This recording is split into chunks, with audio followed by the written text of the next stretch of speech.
Alors bonsoir à tous. Nous sommes aujourd'hui le mardi 2 octobre 2018. Alors je voudrais un petit peu revenir sur ces histoires d'école, de sécurité à l'école, de cours de sexualité à l'école. Dans la précédente vidéo, qui n'a pas été très vue malheureusement, je l'aurais quand même souhaité qu'elle soit plus vue parce que c'est quand même assez important, même très important je dirais. Il faut vraiment qu'on réfléchisse à cette problématique. La problématique de la sécurité de nos enfants et la problématique, bien sûr, de ces cours de sexualité à l'école. Alors, pour l'instant, je dirais que ça fait 1 mois que les enfants sont rentrés à l'école. Bon, il n'y a pas eu de retour là-dessus. Ce que je déplore, c'est plusieurs choses, malheureusement. Et je crois que là, c'est un appel que j'aimerais faire à l'adresse des parents d'élèves, notamment au primaire, à l'élémentaire, parce que je pense qu'il faut vraiment faire attention au comportement des professeurs, au comportement des enseignants en général, du corps enseignant, dont la direction des écoles. Je parle vraiment de l'école primaire. Je parle de ce que je vis parce que je ne peux pas parler du collège ou du lycée, par exemple. Pour l'instant, comme je le disais, ça fait à peu près, il y a 2 ans encore à peu près, j'avais une confiance aveugle au professeur. Et maintenant, par les temps qui courent, avec ces histoires de sexualité à l'école, avec ces nouveaux programmes, avec ces nouveaux beaux principes qui sont posés par l'éducation nationale, dont je vais parler là, je pense quand même qu'il faut vraiment qu'on fasse attention. Alors, déjà, j'exhorte vraiment les parents à arrêter, parce que je les vois, les parents, à la sortie de l'école. Je les vois. Arrêtez de sourire béatement aux profs. Arrêtez de leur sourire béatement. Ce ne sont que des personnes, des fonctionnaires à qui sont affectés vos enfants, administrativement. Ils font juste leur boulot de prof, ils instruisent nos enfants, bon, plus ou moins bien, ça dépend. Probablement, certains d'entre vous, beaucoup d'entre vous, ont des enfants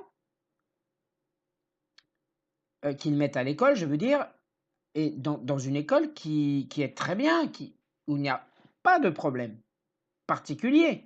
Peut-être qu'il y en a, mais où ce sont des problèmes qui finalement n'ont pas l'air spécialement de perturber nos enfants, ne perturbent pas le cours de leur scolarité, et en tout cas ne mettent pas de tension, je dirais, entre les parents et les professeurs. Moi, je le disais, mes enfants sont dans une école qui n'est pas à proprement parler difficile, qui est dans une ville tranquille en soi, mais je dirais que on dirait depuis un certain temps que les professeurs ne sont pas réellement francs du collier. Alors, je ne veux pas paraître parano, hein, mais je dis simplement ce que j'ai pu constater, parce qu'il y a des choses qui me choquent. Déjà, quand on est allé à la réunion du début, générale, hein, de classe, il a, on s'est entendu dire qu'en fait, les enfants, dorénavant, il y a une sorte de principe qui est posé, c'est la coéducation. Alors, moi je dis, attention à ça. La coéducation, non. La coéducation, non. Les profs, avec ce terme, moi je dis simplement, mais je les invite, hein, simplement, que vous allez trouver sur votre chemin un certain nombre de parents qui diront non. La coéducation, moi je pense que c'est un mot que vous devriez écrire sur un papier, vous froissez le papier, vous le mangez, vous l'avalez et éventuellement vous allez le chier dans les toilettes. Non, il n'y a pas de coéducation. Vous, vous instruisez, nous, on éduque. Les profs, vous passez votre programme, vous le passez, vous avez un programme à suivre, vous passez votre programme, nous, on éduque nos enfants. Et entre autres, quand l'âge viendra, on les éduquera à la sexualité. Donc la coéducation, c'est encore un joli terme. Je pense que vous l'avez tous entendu ou vu, tout au moins écrit dans les mots du début de l'année du directeur d'établissement.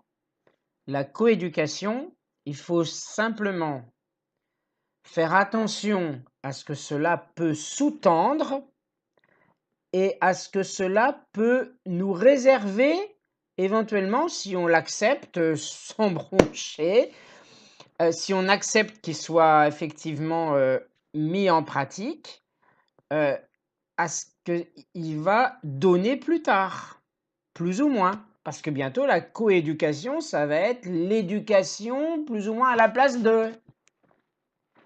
La coéducation, moi je dis personnellement, c'est un terme que les profs de l'école de mes enfants, mais en tout cas en ce qui me concerne, mais ils peuvent se le mettre quelque part. Pour moi, c'est clair et net. J'ai pas de haine. Je dis simplement, je reste assez ferme sur certains principes et il est hors de question que les profs fassent l'éducation de mes enfants.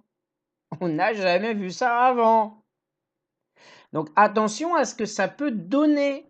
Si vous voulez que l'État prenne de plus en plus possession de nos enfants, donc déjà psychologiquement aussi avec tout ce qu'on leur dit déjà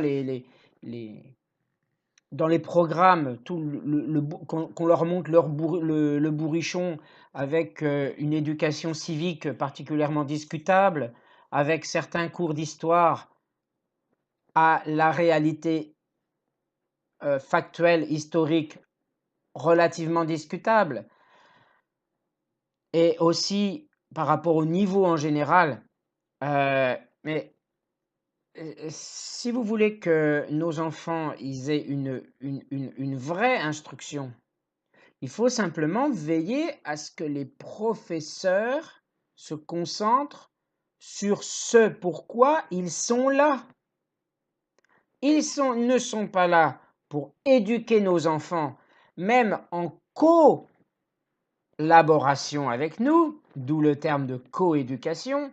Non, ils ne sont pas là pour ça. Et j'exhorte vraiment les parents à se réveiller. Parce que ça va donner, après, peut-être ça va avoir des effets pervers. Attention, l'enfer est pavé de bonnes intentions. La coéducation, ça ne peut pas exister et ça ne doit pas exister. On nous a fait juste avaler, mais il est évident que c'est tellement un faux prétexte manifeste en fait. C'est tellement gros que ça ne peut pas être sincère. Le motif qui est invoqué, c'est juste oui, on va vous aider si jamais vous avez du mal à gérer votre emploi du temps par rapport à vos enfants pour vous aider à leur faire leurs devoirs, etc. Toi, prof, je ne t'ai pas attendu pour gérer mon temps, pour gérer mon temps avec mon enfant. D'accord? Je t'ai pas attendu, j'ai pas besoin de toi pour ça. Je gère l'éducation de mon enfant à part entière. Toi, tu l'instruis comme tu peux, mais tu l'instruis. Après, il y a aussi un beau principe qui est posé à l'école maintenant, c'est le respect de la place de chacun.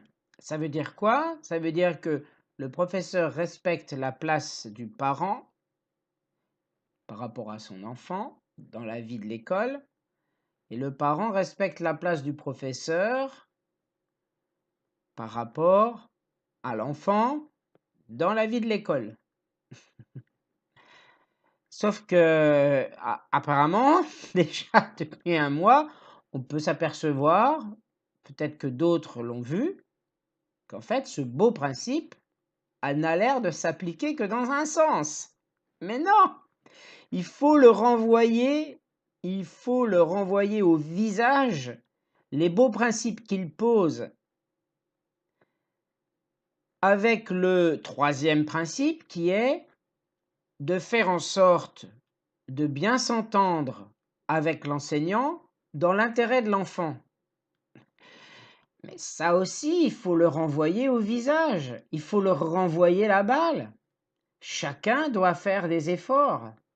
Le fonctionnaire de l'éducation nationale qu'on a en face de nous, là, qui s'occupe de nos gosses, mais il faut simplement lui faire comprendre, ou même à la direction, que on n'est pas dupe et que la personne n'a pas tous les pouvoirs illimités et discrétionnaires sur tout et n'importe quoi de ce qui concerne notre enfant.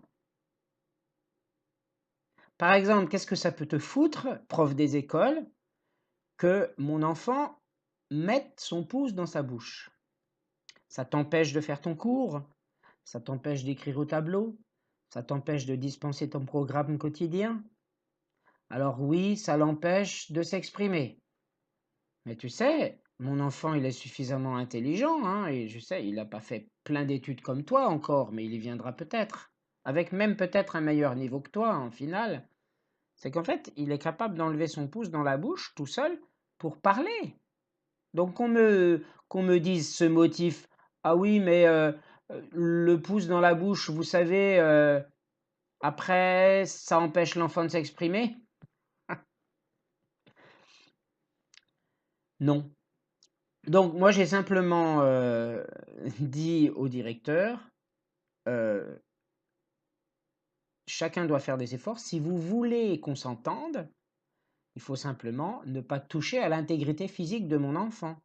Parce que c'est toucher à l'intégrité physique de mon enfant, à son pouce. Donc tu touches au pouce de mon enfant qui est dans sa bouche, parce qu'il ne se sent pas encore prêt à l'enlever. Et tu n'es pas médecin parce que tu es juste prof. Un jour même, tu l'as dit, je ne suis pas médecin. Mon enfant s'est blessé. Ah oui, mais moi je suis pas médecin, hein? D'accord, ok. Si tu faisais juste appel à quelqu'un. Bon, bref, mais. Et des fois, on se demande, ils sont profs, mais ils n'ont même pas la jugeote en fait. Ils n'ont pas forcément de jugeote. Un enfant leur dit, je me suis fait mal, je me suis blessé en cours de gym. Ah, mais je suis pas médecin, hein, moi je sais pas quoi te dire, hein. D'accord, ok. Et t'as pas la jugeote d'appeler qui de droit. Ok. Donc le pouce dans la bouche de mon gosse, il te regarde pas. Dispense ton cours et fais abstraction, tu te sentiras mieux. Et pète un coup éventuellement. Et je t'assure que là aussi tu te sentiras mieux. Donc ces petits trucs, si c'est pas, je dirais, des problèmes de discipline, parce que ce ne sont pas des problèmes de discipline, mais vraisemblablement, il faut absolument trouver quelque chose à dire à l'élève pour se sentir important vis-à-vis de l'élève. Et parfois, apparemment, d'après ce que me dit l'enfant, c'est quand même sec, vraiment. Donc oui, ok, les enfants, les autres se moquent d'elle, etc. Mais regarde, toi, prof des écoles, dispense ton programme, d'accord? Mon enfant, c'est juste une affectation, en fait, en ce qui te concerne. Donc, fous la paix à l'intégrité physique de mon gosse, fous-lui la paix. Occupe-toi de ton tableau, occupe-toi de tes cours, de ton programme, et fous la paix au pouce de mon enfant. Tu vas faire quoi? Plus, le problème c'est ça, c'est que le médecin nous a déjà dit plusieurs fois par rapport à ce pouce, et peut-être que vous êtes plus ou moins concerné aussi par cela, que plus on va le lui interdire et plus il va le mettre. Donc, étant donné que toi, prof des écoles, tu n'es pas sa mère ou tu n'es pas son père, tu n'obtiendras rien. Ce n'est pas en s'acharnant, en répétant 106 fois par jour que l'enfant doit enlever, en lui répétant, en le harcelant pour qu'il enlève son pouce, que ça va changer quelque chose. Donc, te fatigue pas. Et ça, je l'ai dit hein, déjà. J'ai dit plusieurs fois, ce n'est pas... Voilà. Voilà. Donc, chacun fait son job, mais c'est pas la peine. Donc, arrête de harceler, de terroriser mon gosse pour cette connerie. Voilà. Donc, et malgré tout, ben non, ben c'est normal, non, mais nous on fait notre travail, voilà. Donc, le problème c'est que les gens qui ont plus ou moins, qui rencontrent plus ou moins les mêmes difficultés et qui surtout arrivent à ouvrir les yeux, hein, parce que ça c'est pas évident, hein.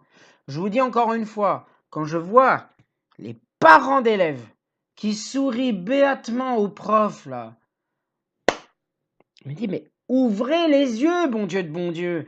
Vous avez en face de vous des fonctionnaires de l'éducation nationale qui jouent un jeu. Ils jouent un jeu. Je ne vais pas être paranoïaque. C'est juste la vérité. Ils jouent un jeu. Parce que vous n'avez plus, en quelque sorte, le pouvoir de dire les choses qui ne vont pas, puisqu'on vous culpabilise avec des beaux principes de coéducation, de respect de la place des autres. Mais non, on vous culpabilise pour vous faire fermer votre gueule. Il faut se réveiller. Gardez avant toute chose à l'esprit qu'un fonctionnaire, on dit bien, c'est un prof, mais c'est avant d'être un prof, c'est un fonctionnaire de l'éducation nationale. Le fonctionnaire, il n'est pas là pour se la péter. Il n'est pas là pour s'imposer en tout et surtout. Et le fonctionnaire, il est au service du citoyen. Il est au service de la population. Il doit rester d'une certaine humilité. Le fonctionnaire qui est en face de vous, il n'a pas tous les pouvoirs. Mais nous, on a les pouvoirs, le citoyen. Le fonctionnaire, il rend des comptes aux citoyens. Attention, je suis fonctionnaire, je le sais ça déjà. Donc, arrêtez d'idéaliser, de mettre sur un piédestal les profs avec les temps qui courent, avec cette loi, avec l'éducation sexuelle. J'ai déjà exprimé comment, en quoi. Attention, attention, nos enfants sont potentiellement en danger et ne sont plus potentiellement en sécurité.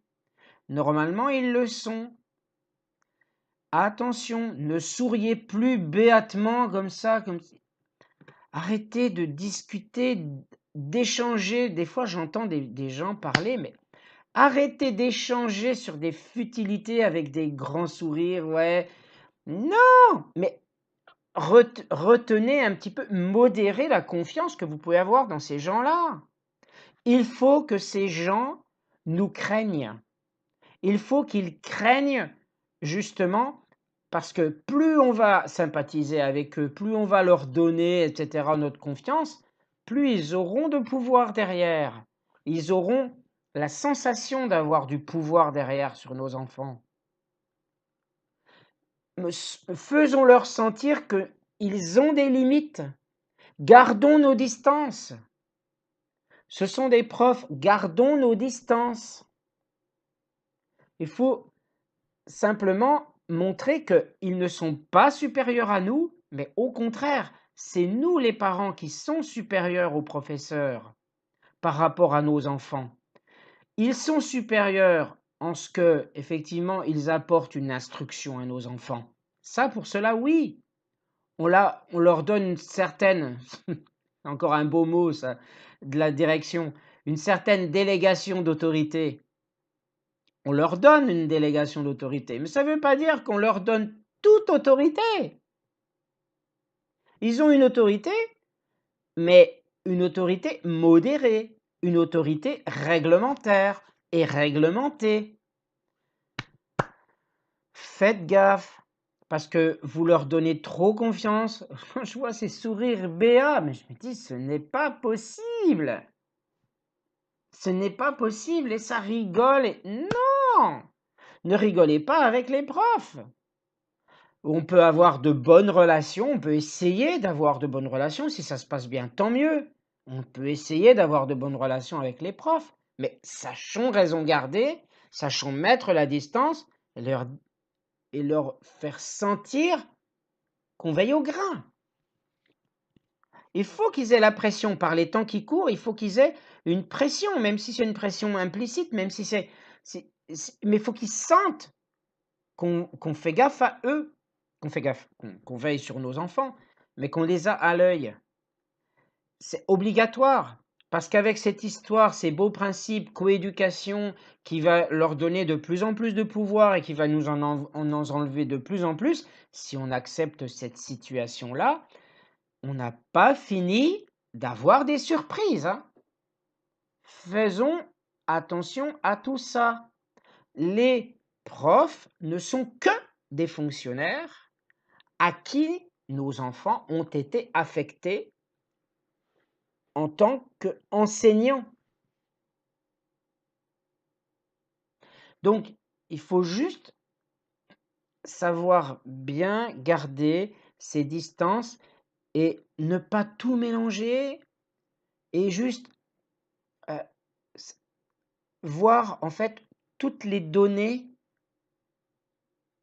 des problématiques en place. Ces histoires de cours de sexualité, ça va de toute façon, obligatoirement, ça va ouvrir des portes. C'est obligé, hein. Implicitement, il va y avoir des effets pervers. Donc, ça va ouvrir des portes. Comme je l'ai dit, attention, ne soyons pas trop sympathiques avec eux. Faisons attention, gardons de bonnes relations, essayons de discuter un peu, mais faisons gaffe. Si nos enfants, ils nous rapportent quelque chose de leur professeur, c'est que quelque part, il faut y être sensibilisé.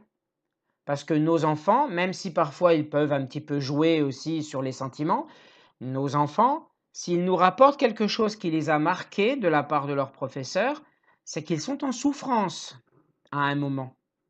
Et qu'ils peuvent l'être si on ignore leur souffrance, si on ignore leur message. Et oui, les profs, ce n'est pas leurs parents, ce sont juste leurs profs. Apprenons à nos enfants à dire bonjour à leur prof. Bonjour madame, bonjour maîtresse pour les petits, bonjour maître, bonjour monsieur, hein, après tout, bonjour maître, bonjour maîtresse, voilà, bonjour, voilà, déjà, bonjour déjà. Apprenons apprenons nos enfants à respecter leurs professeurs en ce que ils soient disciplinés en classe, qu'ils ne bavardent pas, qu'ils écoutent, qu'ils mettent à profit leur temps d'école parce qu'ils apprennent à l'école, mais ensuite, ils ne font que revoir ce qu'ils ont appris à la maison. Mais tout le temps qu'ils passent à l'école, ils apprennent. Je dis bien, hein, ils apprennent. C'est là qu'ils apprennent. Donc, apprenons-leur à respecter leurs professeurs, mais surtout à mettre à profit leur temps pour eux-mêmes. Parce que le respect des professeurs, il est secondaire dans l'intérêt de nos enfants. Le respect du prof, il va avec, effectivement, la discipline. Mais c'est tout. On doit bien faire comprendre à nos enfants qu'ils étudient pour eux, qu'on ne peut pas étudier, on ne peut pas le faire à leur place. On ne peut pas tout apprendre à leur place. On peut être derrière, les aider. Effectivement, si on a de bons restes de l'école, si on est bon dans telle ou telle matière, on peut les aider. On peut les aider à apprendre leur poésie, etc., avec des méthodes, avec des méthodes. Moi, je le fais instinctivement et ça marche. Mais on peut les aider. Mais leur dire surtout qu'ils étudient pour eux. Le temps qu'ils vont passer à l'école à bavarder, ils n'apprennent rien. Le temps qu'ils étudient, qu'ils passent à bavarder, ils manquent de respect à leurs professeurs et à leurs camarades et ils n'apprennent rien. Mais ce qui passe en premier, c'est pas le respect au prof, hein, c'est qu'ils n'apprennent rien quand ils bavardent. C'est ça, hein. Le respect du prof, il est secondaire. Donc, apprenons-leur tout cet ensemble-là et surtout à ne pas s'attacher à leur professeur, qui n'est là que parce que l'administration lui a affecté tel ou tel enfant. C'est tout, hein. Après, le prof, s'il a envie de s'impliquer, etc., bah oui, bon, bah c'est normal, il s'implique, il fait son travail, c'est normal, c'est un sacerdoce, c'est normal. Mais simplement, qu'il ne se sente pas nanti de tous les pouvoirs. Et il n'a pas de pouvoir sur le pouce de ma fille ou de mon fils. Il n'a pas de pouvoir là-dessus. Faites gaffe. Ne donnez pas raison à tout et n'importe quoi de la part d'un professeur si vous voyez que ça perturbe votre enfant. Parce que l'année prochaine, le prof, il partira, ce sera peut-être même plus le même prof, d'accord? Mais si on le laisse faire des choses qui perturbent notre enfant, mais il pourra continuer à perturber notre enfant. Donc faisons attention à ne pas sourire béatement au prof et puis à pas chercher à arrondir les angles. Non, faut le rentrer dedans. Carrément. Faut qu'ils nous craignent. Parce que nos enfants, il n'y a que nous qui puissions les protéger. Je l'ai déjà dit, nos enfants ne sont pas en sécurité à l'école. Il faut que nous puissions protéger nos enfants, surtout psychologiquement. Parce que par les temps qui courent, par ces trucs d'éducation sexuelle, ils ne sont plus en sécurité psychologique, nos enfants. Donc les professeurs, s'ils sentent qu'on est là derrière et qu'on leur met des limites aux pressions psychologiques qu'ils peuvent avoir plus ou moins d'adultes, qui a une autorité effectivement sur nos enfants, si on est là pour leur mettre des limites et qu'ils sentent qu'ils doivent nous craindre, il y aura moins de problèmes. Je dis pas ça par haine, je cherche pas même à régler des comptes. Oui, bon bah voilà, c'est pas la première fois parce que bon, mes enfants ils sont dans une école de merde, mais c'est pas grave. Je veux dire, voilà, il y a des choses bien aussi. Quand je dis ils sont dans une école de merde, c'est parce que je trouve que c'est une école de merde à 70%. Hein, voilà, mon corps, je suis généreux, je suis gentil. Mais sinon, il faut faire gaffe à ce que nos enfants vivent et les écouter surtout. Les écouter. S'il y a un problème, il faut en parler tout de suite avec l'enfant. Essayer de voir ce qui se passe. Parce que plus on va laisser les profs avoir de l'ascendant psychologique sur nos enfants, et plus ça va faire de nos enfants des victimes potentielles des futurs cours de sexualité qui vont arriver, avec tous les tenants et les aboutissants que ça comporte. C'est un premier pas. Vous allez dire, il n'y a pas de rapport. Mais si, il y a un rapport. Le rapport, il est là. C'est l'affaiblissement psychologique de nos enfants va pouvoir ouvrir des portes pour des choses plus graves. Faut juste faire gaffe. Je suis pas en train de dire, encore une fois, que tous les profs sont des pédophiles en puissance. Évidemment que non. Mais simplement, ça ouvre des portes. Parce que qu'est-ce qui peut faire le plus mal à quelqu'un? C'est une agression physique ou c'est un harcèlement psychologique ou c'est de l'acharnement psychologique? Qu'est-ce qui peut faire le plus de mal? À un adulte déjà. Qu'est-ce qui peut faire le plus de mal? Donc, à un enfant, c'est pareil. à un enfant, c'est pareil. Et l'effet pervers là-dedans, c'est que le parent qui va se rebiffer, on va dire, contre les contre les absurdités, contre les inepties des profs, euh, il peut aussi exposer son enfant à être traité pas pareil, qu'il ait une mauvaise note, qu'il soit moins pas traité de la même façon que les autres. Faut faire gaffe. Moi, je dis, il faut juste faire gaffe, quoi. Je vois mes enfants qui sont quand même globalement gentils. Ils sont victimes de certaines pressions psychologiques de la part de leurs profs. Alors, je me bats, mais il faut quand même faire gaffe, même si effectivement ils ne nous admettront jamais, hein, mais que simplement, dans le règlement, c'est pas interdit de mettre son pouce dans la bouche. Donc, il y a des choses, je veux dire, qui sont plus graves.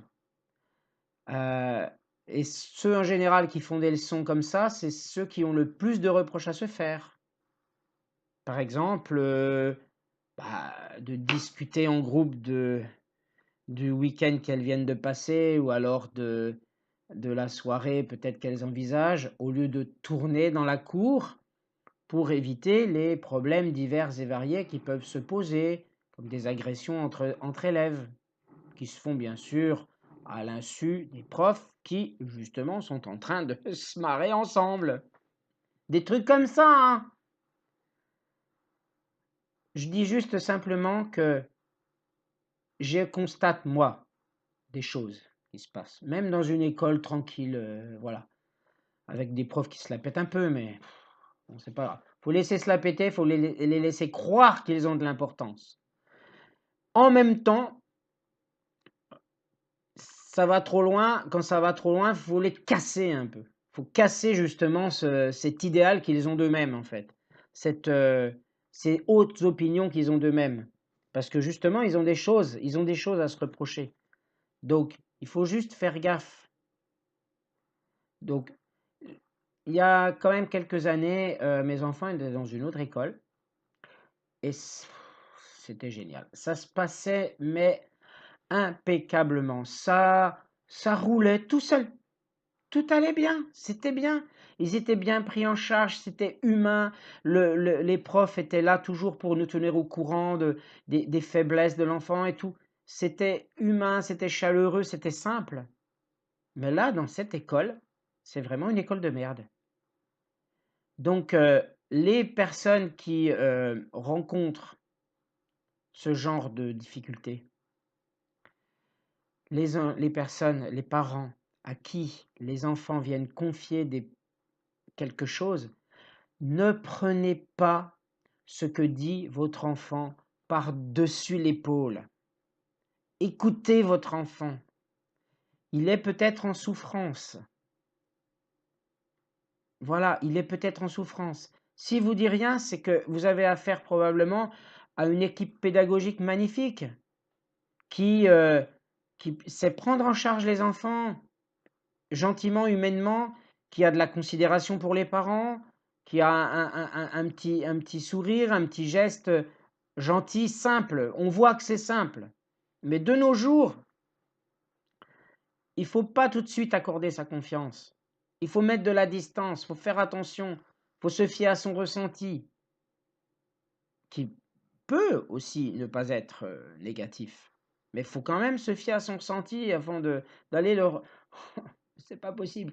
Je vous assure, c'est un vrai sketch. De voir comment ces parents d'élèves, il y en a beaucoup, hein, des parents d'élèves qui sont là, qui parlent comme ça au prof en rigolant, mais réveillez-vous, punaise, réveillez-vous. Donc, moi, je voulais simplement faire passer ce message, je dirais, de complément suite à un mois de rentrée scolaire. Et ce que je n'ai pas dit aussi, c'est par rapport à la réunion de début d'année. Mais tout le monde a entendu parler des cours d'éducation à la sexualité.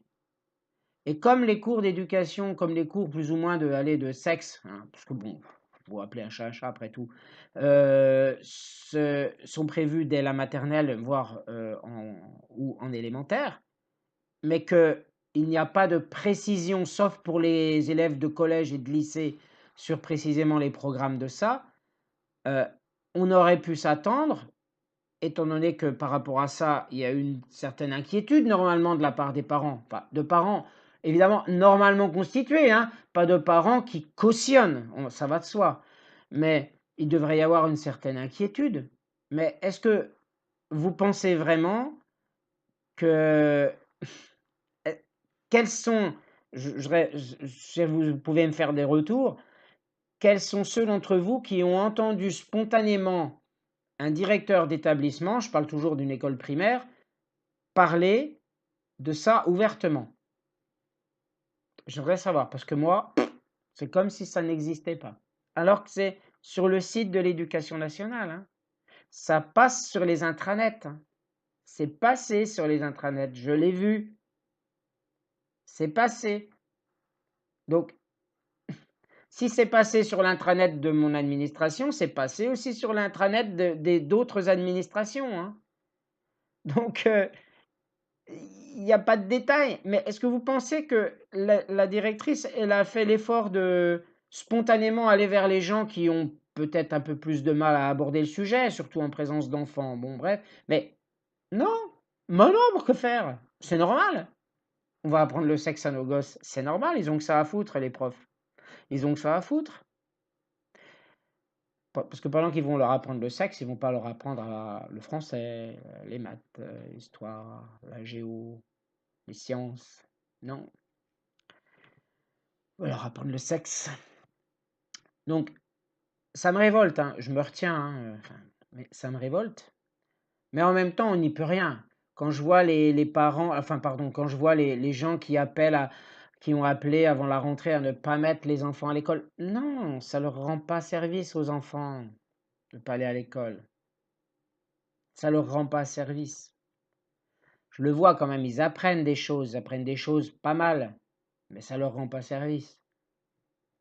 Je voudrais juste simplement aussi appeler les parents équilibrés et les parents en général à faire attention aussi à ce qu'il y a décrit dans les cours. Parce que oui, les profs aussi font des grosses fautes de français. Et quand ils font une faute de français, faites-vous plaisir et mettez-leur un mot. Parce que moi, personnellement, hein, je ne sais pas vous, mais moi j'aimerais bien que mon enfant apprenne un français correct. Et pas qu'il pense que si le prof l'a écrit comme ça, c'est que ça doit s'écrire comme ça. Alors lui, papa, il n'est plus allé à l'école depuis 30 ans, enfin même plus. Voilà, il n'est plus allé à l'école depuis des dizaines d'années, donc en fait, il doit moins savoir que le prof. Ben non, les théories pourront ainsi évoluer. Devinez comment je l'ai vu écrit dans un cours. ES pourront ainsi évoluer. Pourront ainsi évoluer, pour moi, c'est ER. Quand deux verbes se suivent, le deuxième est à l'infinitif. Si on met un verbe du troisième groupe, on va pas mettre, je sais pas moi, les théories pourront suffire. On va pas mettre suffit, le participe passé. On va pas mettre le participe passé, on va mettre l'infinitif. Les théories pourront ainsi suffire, donc pourront ainsi évoluer ER. Je l'ai écrit, hein. Parce que moi, je voudrais bien que mon gosse, il apprenne un français correct. Et que ce qui vient de leur prof, ce soit pas du n'importe quoi. Ou alors, expression avec un seul S, par exemple. Alors que pour moi, EXPRESIONS, ça fait explosion. Et excusez-moi, je ne connais pas ce mot. Alors que, effectivement, manifestement, c'était le mot expression qu'il fallait mettre. Expression. Et c'est écrit à la main en plus, hein. C'est même pas dactylographié. Non, non, c'est écrit à la main. Donc ça aussi, faisons gaffe quand même. Faisons gaffe à ce que nos enfants apprennent. Et en histoire aussi. En histoire. Apprenons-leur aussi certaines choses. Notamment tout ce qui. Quand ils vont commencer à avoir la Révolution française, apprenons-leur aussi ce qu'a été la Révolution française. La terreur et tout ça. Les côtés noirs de la Révolution française. Pour qu'ils ne mettent pas, comme on veut essayer de leur faire mettre, la Révolution française, la République, au-dessus de tout. Au-dessus de Dieu, par exemple. D'accord? Il faut que nos enfants soient protégés de toutes les conneries qu'ils vont subir. De tout ce que je viens d'expliquer là, il faut que nos enfants soient protégés, soient isolés de ça. Il faut qu'ils aient la capacité de raisonner vraiment, mais vraiment par eux-mêmes et pas en fonction de ce que le système leur dit d'eux. Nos enfants ne sont pas des enfants de la République. Nos enfants sont des enfants du pays. La République, ce n'est que le nom d'un régime politique. Les enfants ne sont pas comme je l'entends là, j'entends en ce moment, les enfants de la République, les enfants de la République. Mais quels enfants de la République? On n'est pas des enfants de la République. Nos enfants ne sont pas des enfants de la République. Nos enfants sont des enfants de la France. La République, c'est juste le régime politique qui régit les institutions du pays, qui régit le pays. C'est deux choses différentes. Attention à ça, à ce qu'il ne soit pas formaté à prêter allégeance à la République. Non, la République, c'est qu'un régime politique. Même la République française, c'est qu'un régime politique. Constitutionnellement, la France est une république. Mais que constitutionnellement. Le reste, c'est un pays. On n'a pas à vivre comme ça on ne vit pas dans une république. On vit dans un pays. Moi, je suis désolé, hein. Je vois ça comme ça. Hein. Je vois ça comme ça. On vit dans le pays. La République, si par métonymie, on vit dans la République. Mais on ne vit pas dans une République, on ne vit pas dans la République, ou par la République plutôt. On ne vit pas par la République. Donc quand j'entends les enfants de la République, il faut faire attention à ce qu'on inculque à nos enfants.